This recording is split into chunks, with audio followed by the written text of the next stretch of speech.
السلام عليكم ورحمة الله وبركاته وولالكن عبد الله آدن الشيخ علي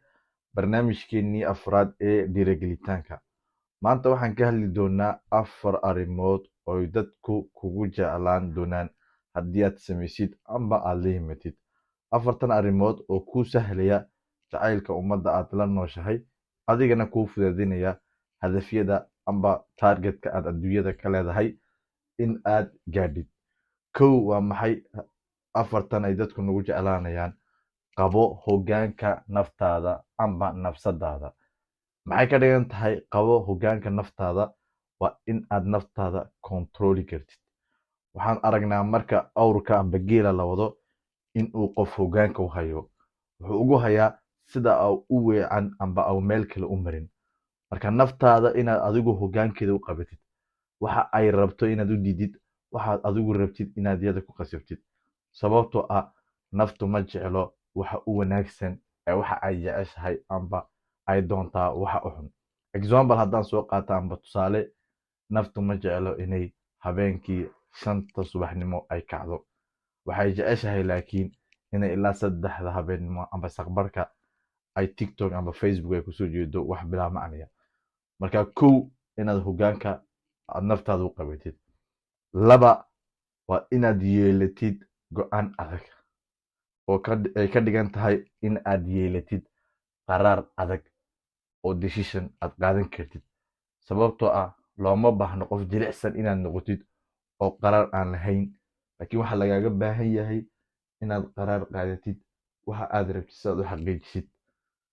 ha noqon qof marka uu qaraar qaato ay dadka kale qaraarkiisa ay ka bedeli karaan amba ha u qaadan dadka daraaddeed qaraarka way ku jeclaan doonaan amba way ku xumeyn doonaan ha u qaadanee waxaad u qaadataa adiga noloshaada ahaan qaraarkan amba hadafkan waxa uu kuu tarayo ta saddexaad dhegayso in badan inta aad hadlaysid waxaan ka wadaa hadalka yare oo dadkana dhegayso sababtoo ah qof kasta waxa uu jecel yahay au raadiyaa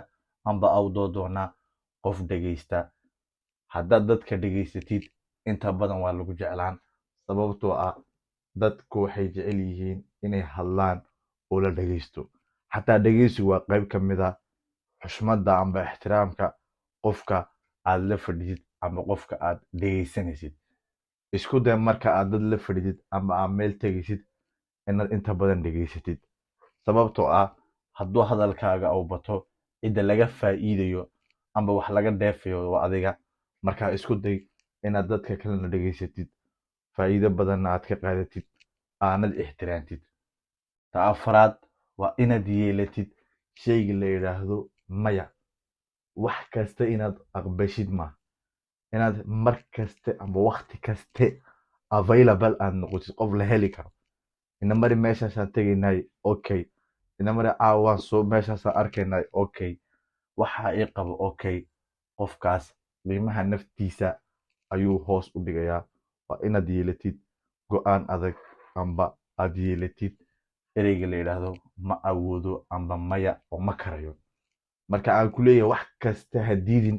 laakiin waxa nafsadaadu ay rabto aad doonaysid aad ka dhex arkaysid wax muhiima adiga iyo ummaddan yeel waxa adiga ahaa naftaada wax u qabanayna inaad iska diidid adiga ayuu ixtiraam ku noqonaysaa marka afartaa arrimood waxay noo xaqiijinayaan haddii aan la imano isbeddel nafseed hana ku mashquulin inay dadku ku jeclaadaan amba dadku ku raaligeliyaan ee waxaad ku mashquulsaa inuu ilaahay ku jeclaado markaad ilaahay raaligelisid ayay dadkuna ku raaligelinayaan oo ku jeclaanayaan sababtoo ah bini aadanka inay ku jeclaadaan waxaa ka horeeya inuu raxmaanku au ku jeclaado saa darteed afartaa arrimood waxay noo fudeedin doontaa hadafka amba halganka nafseed aan ku jirno adduunkan dusheeda saa darteed waa inaan ku dadaalno afartaa arrimood waan wala salaamaya